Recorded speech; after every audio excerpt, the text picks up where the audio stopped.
Hello everyone, welcome to exam तैयारी by Soni Singh. आज हम लोग विटामिन एवं पोषण के बारे में पढ़ेंगे। तो कार्बोहाइड्रेट, प्रोटीन, लिपिड, क्या देख रहे हैं?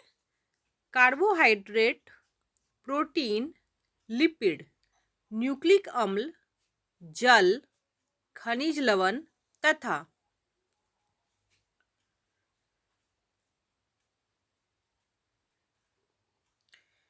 तथा विटामिन, ये 7 प्रकार के प्रमुख पोषक पदार्थ हैं। ठीक है, विटामिन। अब हम लोग क्या क्या देखें?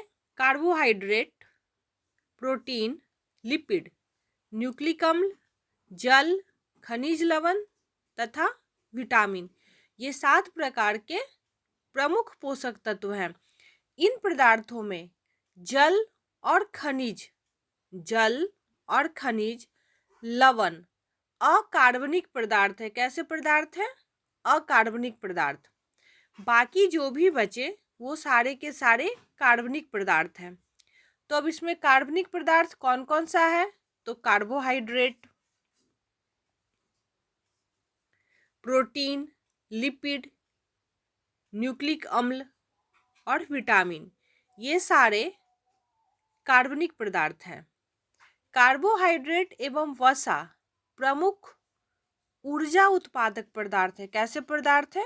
ऊर्जा उत्पादक। प्रोटीन शरीर का निर्माण करता है। ठीक है, प्रोटीन क्या करता है? शरीर का निर्माण करता है। अब हम लोग कुछ प्रमुख विटामिन्स को देखेंगे और उसका वैज्ञानिक नाम क्या है। जैसे विटामिन ए, विटामिन ए को रेटिनॉल बोलते हैं। क्या बोलते हैं? रेटिनॉल। और इससे कमी से जो आप लोग को याद रहता है नॉर्मली, उसको नहीं बोलेंगे। जो यहाँ पर आप लोगों को याद नहीं रहता है उसको हम लोग याद करेंगे। विटामिन ए को रेटिनॉल बोलते हैं और यह जीरोपैथेलमिया, किसमें? जीरोपैथेलमिया रोग हो जाता है। किससे? विटामिन ए की कमी के कारण। ठीक है, नेक्स्ट है त्वचा की कोशिका में परिवर्तन, भी विटामिन ए की कमी से होता है। विटामिन बी वन थायमीन है। थायमीन से बेरी बेरी रोग होता है। कौन सा रोग होता है? Berry berry. और थायमीन B1 की कमी से वृद्धि रुक जाता है। नेक्स्ट B2 को क्या बोलते हैं? राइबोफ्लेविन। विटामिन B2 को राइबोफ्लेविन कहते हैं। और B2 की कमी से किलोसिस, कौन सी बीमारी? किलोसिस हो जाता है। विटामिन B3 जिसे नियासिन या निकोटीनिक अम्ल बोलते हैं, जिसकी कमी से प्लेग्रा, चर्मग्राह रोग होता है। ठीक है, प्लेग्रा हो जाता है विटामिन B3 या नियासिन या निकोटीनिक अम्ल की कमी से। विटामिन B5 को पेंटोथीनिक अम्ल, क्या बोलते हैं? पेंटोथीनिक अम्ल। विटामिन B5 की कमी से चर्म रोग, वृद्धि में कम और बाल सफेद होना प्रमुख है। विटामिन B5 की कमी से। विटामिन B6 क्या है? Pyridoxine vitamin B6। इससे पेशियां ऐंठने लगता है, पेशियों में ऐंठन और रक्त में कमी आ जाता है B6 से। विटामिन B7 जिसका नाम है बायोटिन, B7 बायोटिन, बालों के झड़ने में प्रमुख योगदान है। किसका? B7 की कमी के कारण बाल प्रमुख रूप से झड़ते हैं। B9 फॉलिक अम्ल, जिससे रक्त की कमी हो जाती है, रक्तहीनता, रक्त में कमी आ जाता है। विटामिन B12 है साइनोकोबालामिन। B12 क्या है?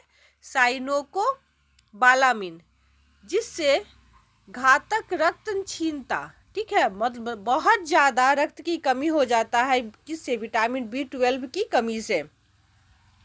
और तंत्रिका तंत्र में गड़बड़ी आ जाता है, तंत्रिका तंत्र में क्या आता है, गड़बड़ी आ जाता है।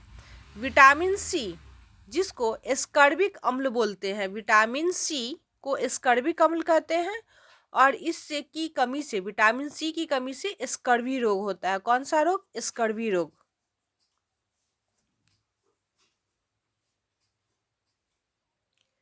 Vitamin D, calciferol, vitamin D को क्या बोलते हैं, कैल्सीफेरोल, कैल्सीफेरोल।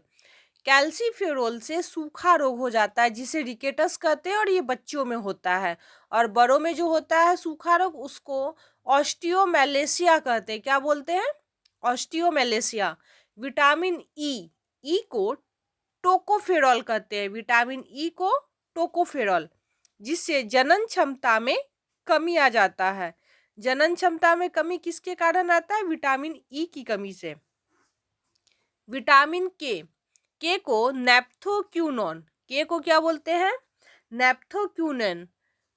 जब चोट लग जाता है, चोट पर रक्त का थक्का न जमना, ठीक है, रक्त पर थक्का नहीं जमता है, तो किसकी कमी के कारण होता है, विटामिन के की कमी के कारण। जैसे प्रोटीन, ठीक है, प्रोटीन शरीर का निर्माण करता है, शरीर के कोई भी अंग है उसका निर्माण करता है, निर्माण में सहयोग देता है, उसी तरह विटामिन, जल और खनिज लवण ये उपापचयी क्रियाओं का नियंत्रण करता है, ठीक है। कार्बोहाइड्रेट में 1:2:1 के अनुपात में कार्बन, हाइड्रोजन, ऑक्सीजन के यौगिक होते हैं। अब हम लोग देखेंगे कि वसा में घुलनशील विटामिन कौन कौन सा है। तो वसा में घुलनशील विटामिन ए, डी, ई और के है। कौन सा है, ए, डी, ई, के। इसको याद कैसे रखिएगा, तो हर स्कूल में डेक होता है, डेक। अब जल में घुलनशील विटामिन, जल में घुलनशील है BC। कौन सा है, BC। लैक्टोज एक प्राकृतिक शर्करा है, शर्करा मतलब चीनी, तो लैक्टोज जो है वो प्राकृतिक शर्करा है। लैक्टोज डाइसैकेराइड, किससे, डाइसैकेराइड कार्बोहाइड्रेट है जो दूध में पाया जाता है। दूध के हल्की मिठास का कारण भी लैक्टोज है। लैक्टोज ग्लैक्टोज एवं ग्लूकोज से मिलकर बना है। किससे किससे मिलकर बना है लैक्टोज, लैक्टोज ग्लैक्टोज एवं ग्लूकोज से मिलकर बना है। इसी के साथ मैं अपने वीडियो को समाप्त करती हूँ। मिलते हैं नेक्स्ट वीडियो में। अगर वीडियो पसंद आए तो लाइक, शेयर और सब्सक्राइब कीजिए। तब तक के लिए नमस्कार।